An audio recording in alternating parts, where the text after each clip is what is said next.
Hello there, I'm Diane Louise Jordan, and in these programmes we've been talking to people who've suffered for their faith, who've lost loved ones and who've faced disease and death. So surely if anybody should not believe in God, it's perhaps people who've gone through these sort of things.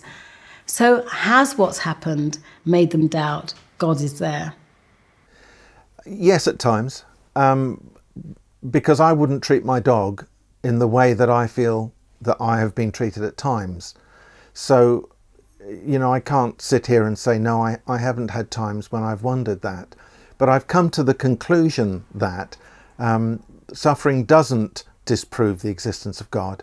I actually feel it does the opposite, because the very fact that I am here questioning why God would do what he's done, the very fact that I'm asking, is it just, is it right, speaks of the existence of justice, of the existence of rightness beyond just the feelings of being alive, beyond life in its raw form. So I feel that, in a sense, the fact that I've got right and wrong to measure with is a sign of God's touch in me and God's provision to me of part of his creative power and right in the universe. I never doubted that God wasn't with us. I had to have a question in my mind, well, where was he when Steve died?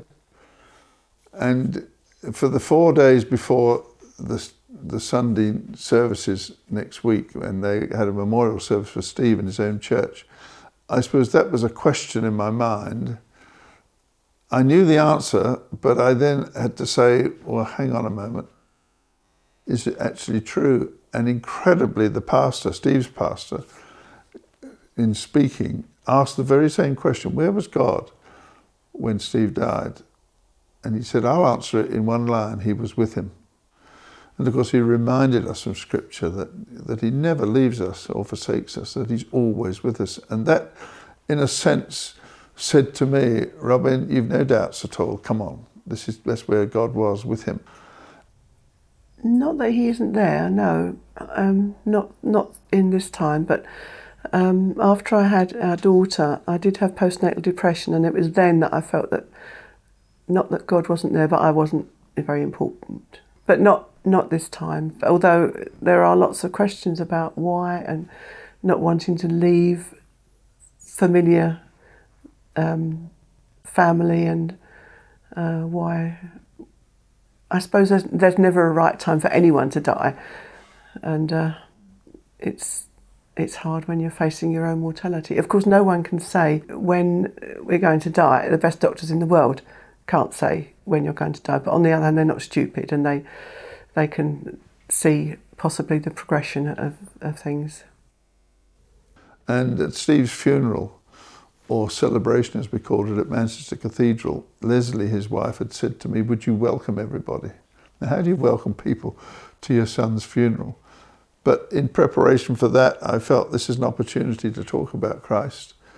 And one of the things I said, that this is not goodbye, Steve, it's au revoir, see you later, which actually means we believe exactly where Steve has gone, but it caused an awful lot of questions of my senior officers, colleagues, saying to me, what on earth did you mean by that? Which was a great opportunity to talk about the Lord.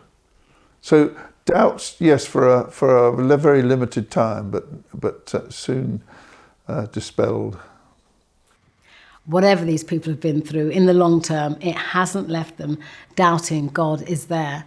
What they've suffered hasn't led them to unbelief, although it has left them asking some very tough questions.